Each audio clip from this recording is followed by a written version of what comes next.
Hello दोस्तों, स्वागत है आप सभी का आज के इस नई वीडियो में। आज हम आपको 10th क्लास की एक्सरसाइज 1.1 के क्वेश्चन नंबर 2 को समझाएंगे।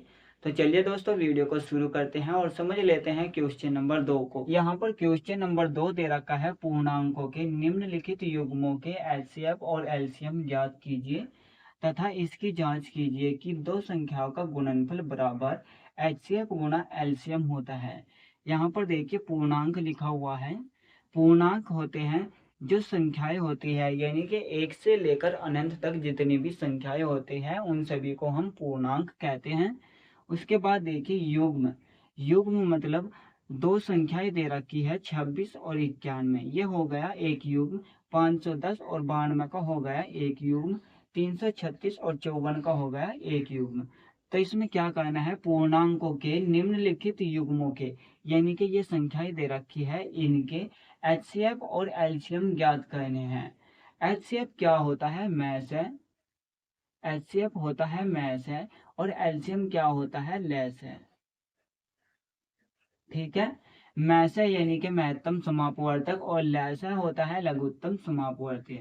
उसके बाद आपको क्या करना है, जांच करनी है। जांच क्या करनी है कि दो संख्याओं का गुणनफल, यानी कि दो संख्या ये दे रखी है, इनकी आपस में गुणा करनी है और देखना है कि एचसीएफ और एलसीएम जो हमने निकाला उनकी गुणा करने के बाद ये दोनों बराबर आते हैं या नहीं। तो हम सबसे पहले क्या करेंगे, इन संख्याओं का एचसीएफ और एलसीएम निकालेंगे। तो हम यहाँ पर एचसीएफ और एलसीएम भाग विधि से या फिर गुणनखंड विधि से निकाल सकते हैं, क्योंकि यहाँ पर नहीं बताया गया है कि हमें भाग विधि से एचसीएफ निकालना है या फिर गुणनखंड विधि से। तो हम यहाँ पर गुणनखंड विधि से एचसीएफ निकालेंगे और गुणनखंड विधि से ही एलसीएम निकालेंगे। तो हम पहला क्वेश्चन करेंगे, यह है 26 और 91। 26 और 91 का हमें एचसीएफ निकालना है और एलसीएम। तो सबसे पहले हम क्या करेंगे, 26 और 91 के गुणनखंड करेंगे। ठीक है। तो हम क्या करेंगे, 26 को यहाँ पर लिखेंगे और इसके गुणनखंड करना शुरू कर देंगे। तो हमें क्या करना है, 26 को ऐसी सबसे छोटी अभाज्य संख्या से भाग करना है जो 26 पूरा पूरा भाग हो जाए। तो सबसे छोटी अभाज्य संख्या होती है 2। तो हम 26 को 2 से भाग करेंगे तो ये आएगा 13।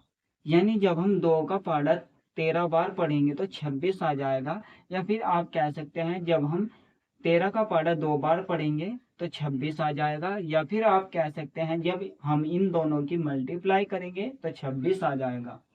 ठीक है। यहाँ पर देखिए 26 को हम भाग करेंगे 2 से तो हमारे पास क्या आएगा, 2 एकम 2। 2 में से 2 को घटाएंगे तो 0 आएगा, ऊपर से 6 को उतार लेंगे, 2 तिया 6 हो जाएगा। 6 में से 6 को घटाएंगे तो 0 आएगा, यानी हमारे पास 13 आ गया। जिससे हमने भाग किया उसको हम यहाँ पर लिख देंगे 26 के सामने, और जो हमारा आंसर आया उसको नीचे लिख देंगे। अब हम 13 को फिर से 2 से भाग करके देखते हैं कि 13 2 से भाग होता है या नहीं। तो 13 जो है 2 से भाग नहीं होगा, 13 से ही भाग होगा और यहाँ पर 1 आ जाएगा। अब हमें क्या करना है, इन संख्याओं को गुणा के रूप में यहाँ पर लिखना है 26 के सामने। ये हो जाएगा 2 गुणा 13। ठीक है। अब हमें 91 के गुणनखंड करने हैं। 91 के गुणनखंड करेंगे। 91 को हमें सबसे छोटी अभाज्य संख्या से भाग करना है। तो सबसे छोटी संख्या होती है 2। हम 91 को भाग करेंगे 2 से तो ये क्या होगा, 2 चौक 8 हो जाएगा। 9 में से 8 को घटाएंगे तो 1 आएगा, ऊपर से 1 को उतार लेंगे, 2 पंजे 10 हो जाएगा। 11 में से 10 को घटाएंगे तो 1 आएगा। यहाँ पर शेषफल बच चुका है। तो हम क्या करेंगे, 2 से बड़ी अभाज्य संख्या से 91 को भाग करेंगे।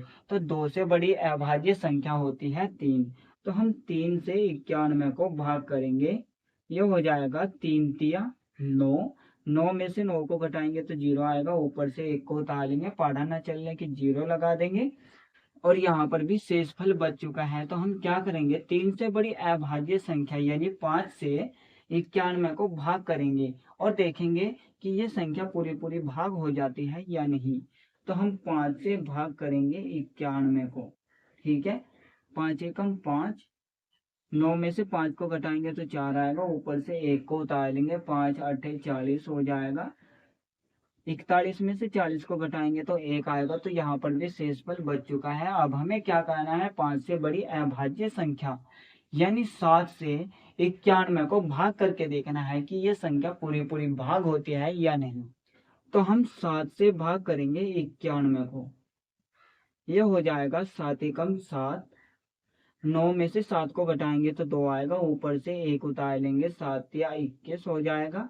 और जब हम 21 में से 21 को घटाएंगे तो 0 आएगा, जिससे हमने भाग किया उसको हम यहाँ पर लिख देंगे 91 के सामने, और जो हमारा आंसर आया उसको हम नीचे लिख देंगे।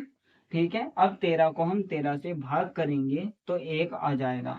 अब हमें क्या करना है, इन दोनों संख्याओं को यहाँ पर गुणा के रूप में लिखना है, 7 गुना 13 हो जाएगा। अब हमें इनके HCF और LCM निकालने हैं, तो हम यहाँ पर लिखेंगे HCF। HCF क्या होता है, कॉमन। ठीक है, यानी जिन संख्याओं के हमने गुणनखंड किए उन गुणनखंडों में हमें ऐसी संख्या को ढूंढना है जो प्रत्येक गुणनखंड में हो। जैसे कि 13 इस गुणनखंड में भी है और 13 इस गुणनखंड में भी है, तो हम यहाँ पर 13 लिख देंगे। और अगर यहाँ पर कोई संख्या ऐसी होती जो इन दोनों गुणनखंडों में होती तो हम उसको मल्टीप्लाई करते और लिख देते। ठीक है, तो यहाँ पर ऐसी कोई भी संख्या नहीं है कि जो 13 के अलावा हो, यानी 13 ही एक ऐसी संख्या है जो दोनों गुणनखंडों में है। तो हमें एलसीएम निकालना है।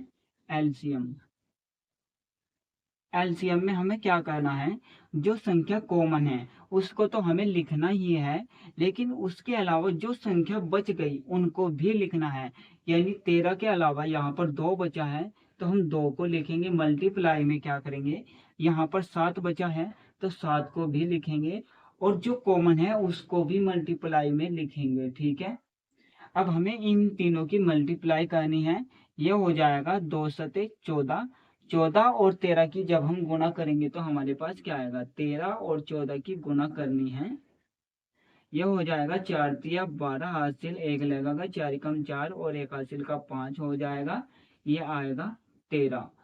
2 आ जाएगा, 5 3 8 हो जाएगा, 1 हो जाएगा, यानी 182। तो हम यहाँ पर लिख देंगे 182।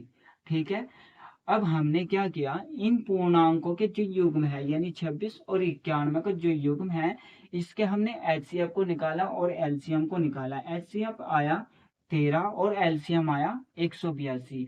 अब यहाँ पर सिद्ध करना है यानी जांच करनी है कि दो संख्याओं का गुणनफल, यानी जो दो संख्याएं इन्होंने दे रखी है उनकी गुणा, और जो हमारे पास HCF और LCM आया इनकी गुणा, यानी इनकी गुणा और इनकी गुणा बराबर आती है या नहीं।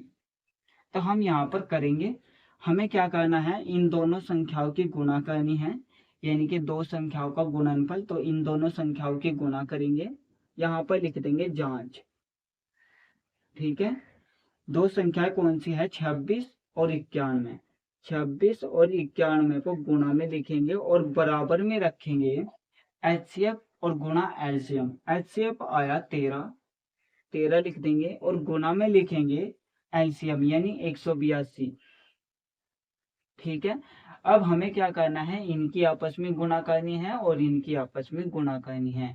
यानी बराबर के चिन्ह से ना तो हमें कोई भी संख्या इस तरफ लानी है और ना ही कोई संख्या दूसरी तरफ लेकर जानी है, क्योंकि यहाँ पर ये फॉर्मूला होता है। इस फॉर्मूले को हमेशा के लिए याद कर लीजिए कि दो संख्याओं का गुणनफल यानी पहली संख्या गुणा दूसरी संख्या और बराबर में होता है HCF गुणा LCM। ठीक है, इन दोनों की गुणा करेंगे, यानी 26 और 91 की गुणा करेंगे तो क्या आएगा, 1 छिका 6 हो जाएगा, 1 दूनी 2 और यहाँ पर मल्टीप्लाई का चिन्ह लगाएंगे। 9 छिक 54, हासिल 5 हो जाएंगे, 9 दूनी 18 और 5 हो जाएंगे 23। इनको जोड़ देंगे, 6 आएगा, 4 और 2 6, 3 2। तो हमारे पास क्या आया, 2366। यहाँ पर लिखेंगे 2366 बराबर।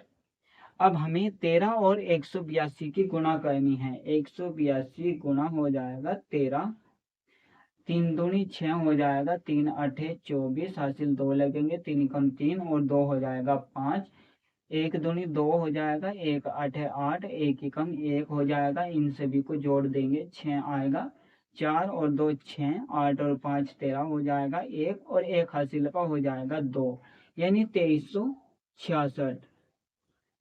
ठीक है, तो कहने का मतलब है कि जो इन्होंने जांच करने के लिए कहा था, दो संख्या का गुणनफल और एचसीएफ गुना एलसीएम, यानी ये दोनों संख्याएं बराबर है, तो ये सिद्ध हो चुका है। अगर यहाँ पर बाई चांस ये संख्या अलग आती और ये संख्या अलग आती तो हम क्या करते, जैसे कि कोई संख्या 27 और दूसरी तरफ आ गई 29, यानी कि ये दोनों संख्याएं अलग अलग आ गई, तो हम यहाँ पर क्या करते, बराबर का चिन्ह लगाते और इसको काट देते, यानी कि डज नॉट इक्वल टू कर देते।